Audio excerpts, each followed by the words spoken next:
welcome to my channel. My name is Sharon, and this is a channel that is dedicated to all things related to narcissism. Several years ago, I was listening to a podcast, and the podcaster was speaking about Exodus 20, verse 5. God will punish the children for the sin of the parents to the third and fourth generation. That seemed so unfair.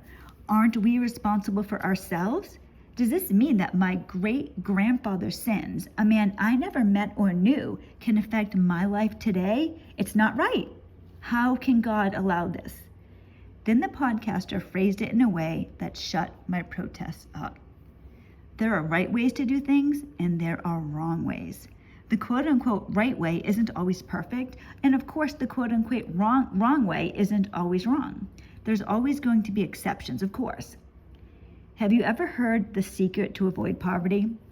Graduate high school, get a job, and have children after marriage. That makes sense. It will at least put you on a good path. It will at least give you a leg up. Well, back to my podcaster. He explained Exodus 20 like this.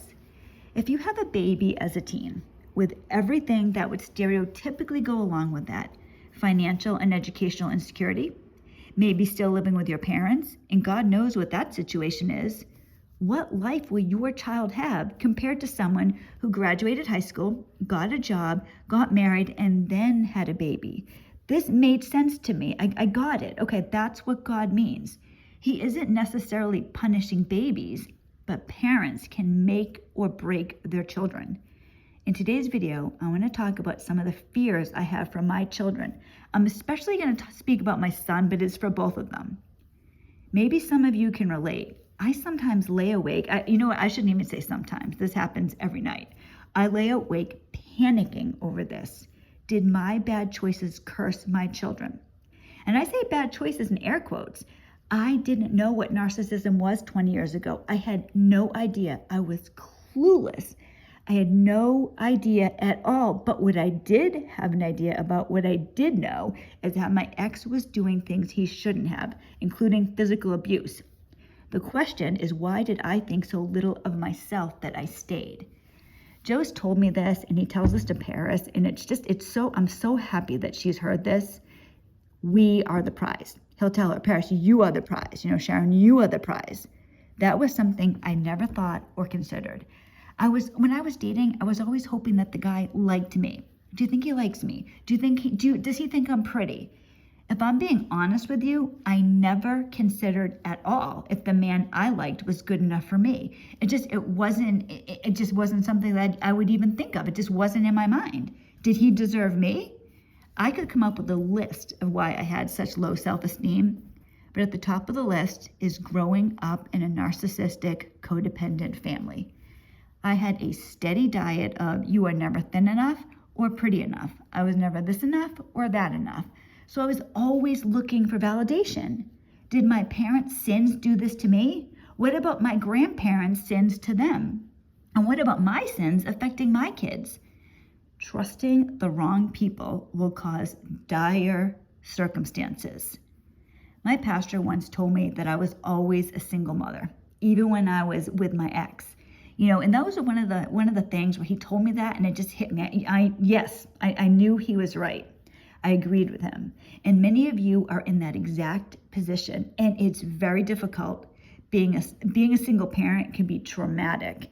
And in a situation with narcissism in the mix or other cluster Bs, then it isn't just that. Trying to parent alone, pay the bills alone, deal with not just your trauma, your PTSD, but your kids. It isn't just us that are traumatized. And as a mom to a teen boy, I worry about him especially.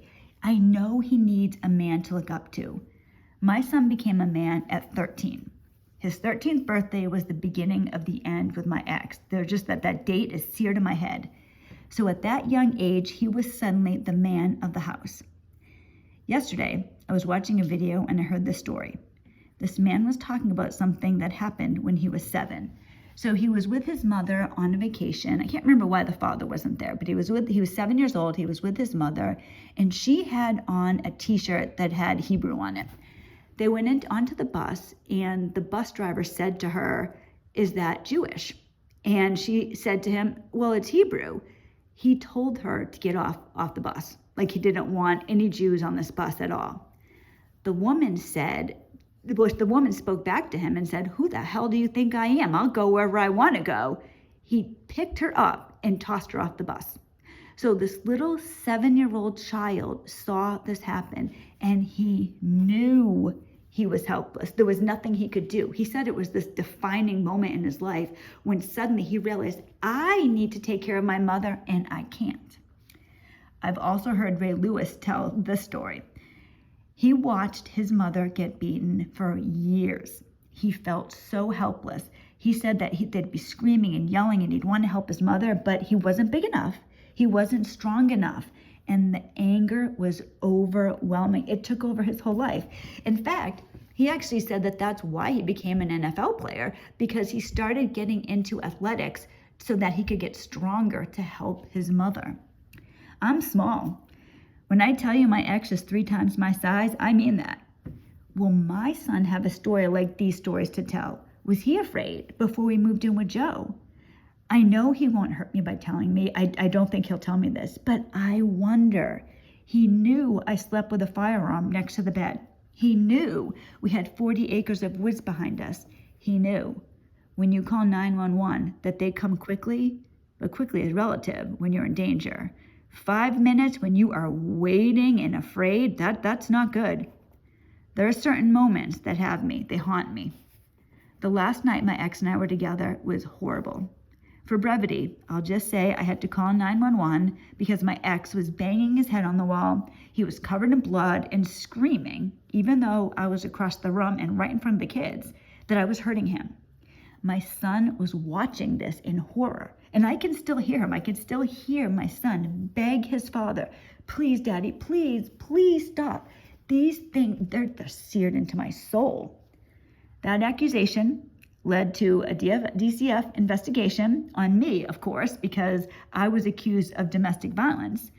Both my kids, and I'm talking about my son, like I said, mainly in this video, but it goes for both. My kids were interviewed. They were scared.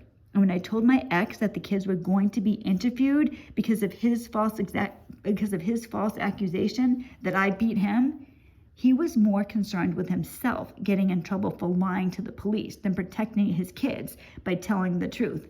He said to me, all right, if the kids get taken away, so that was his drastic, the kids could get taken away. If that happens, then he'll decide to be a father and confess that he lied. That's what it was going to take. My kids were aware of this. They were aware of that reality. Their childhood never recovered. And the list of pain has been nonstop. Fleeing the state, my ex trying to get me arrested multiple times, the kids being dragged downstairs in their pajamas to be interviewed. My ex would just send the police over. He wanted a wellness check. He wanted this. He wanted that. What he never understood, or maybe he did, that this affected the kids more than me. My kids went through the divorce, and the way the divorce especially impacted my minor child is another video. To sum it up, I didn't divorce my ex. My son and I divorced my ex. The pain with that is something I'm going to be speaking about in much more detail, but that's how it is. That was the reality. The court is a joke. You're not divorcing the narcissist. You have kids, they're right in there with you. My kids and I went through hell together, and that's not a good thing. I get so angry about this. Going back to Exodus, this is what the sins of the parents mean. Everyone but the narcissist suffers. Have you ever noticed that? Joe and I have spoken about this so many times. We're raising the kids. So between the two of us, we each have 2 kids with a narcissist. So we're raising 4 children who went through turmoil and hell created by the narcissist, while the narcissist lives carefree with no responsibilities. My ex hasn't seen or spoken to my kids for 4 years. It's all on me. Everything's on me. And you know what? And I say this, but in some ways, I'm luckier than a lot because I don't need to deal with my ex and him poisoning the kids against me or making life hell. I know a woman, when her kids were minors, she used to have to go to the police station to drop the kids off to her ex, and they'd be screaming and crying the whole time. The thought of that, I can't imagine doing that. Dropping my kids off and me going home by myself, knowing they don't want to be with their father. It's horrible. None of us deserve what happened, what's happening. Maybe some of you are going through this right now. I know this sounds crazy, but I believe that it's true. I was married for 20 years. I was telling this to Joe the other day, and I've given this a lot of thought. I really do think I'm telling you the truth. I was married for 20 years, and outside of my ex being mad at me for things he did, he did something wrong, he'd give me a silent treatment. He'd be pissed because I wouldn't forgive him immediately or think it was okay. I can't think of a single time my ex was ever angry with me in 20 years of marriage. Now, that sounds so absurd. I'm questioning it while I'm telling you this, but I've given this a lot of thought. I really think that it's true. I was good to him. Being a good wife and mother was my highest priority. But because of the sins that go back generations, even though I was there every day, I feel like I missed out on my kids' childhoods. And that's not even mentioning how they feel. My son is almost 18. My daughter is 20. In some ways, they're like a child who passed, forever frozen at that age. The child passes at this age, they never grow older. I feel like it's with my kids, it's like they're two different people. I have my kids for, when they were younger, and then my kids after everything blew up with my ex. I think sometimes about things we did, going to Disney, getting a puppy, making birthday cakes. Did these things really happen? It's incredible to me. And this is the type of thing that torments me. This is why I mentioned in another video, I lay in bed. I need to have headset in at all times. I'm always listening to something. I can't be alone in my thoughts because this is what happens. These are the type of things I think of. How could this have happened? And I'll go over it again and again and again. It's absolutely traumatizing. I tell Paris, my daughter, this frequently, my son too, but especially I've said it to Paris many times. Marry well. Almost nothing in your life will affect you like your spouse.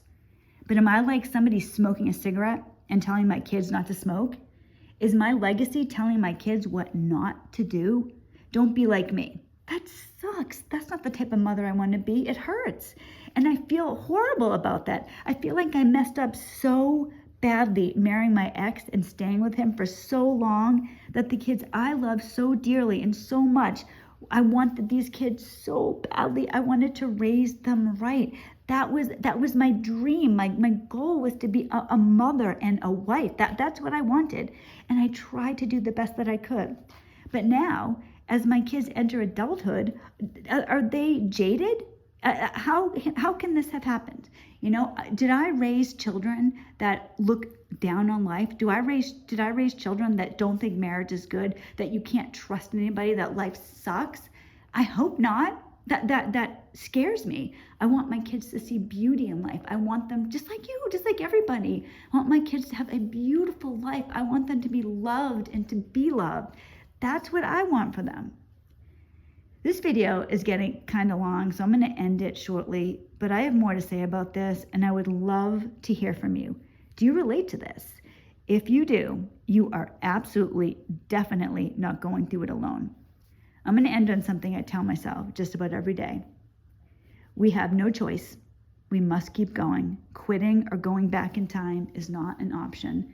But when you have these thoughts mulling about in your brain and it's late and it's 1 o'clock in the morning and you're laying there staring at the ceiling, afraid that things that you did messed up your kids, afraid that there are things your kids aren't telling you because they don't want to hurt you, but you feel so guilty, it's horrible. It's a horrible feeling. But like I said, we don't have a choice. We have to keep moving forward. But at the same time, it's impossible. It seems impossible not to keep looking back. So it's very difficult. This is not something I would wish on anybody. But if this is you, are you going through this too? Do you understand what I'm going through? Give me some advice if you have advice. Have you gotten through this?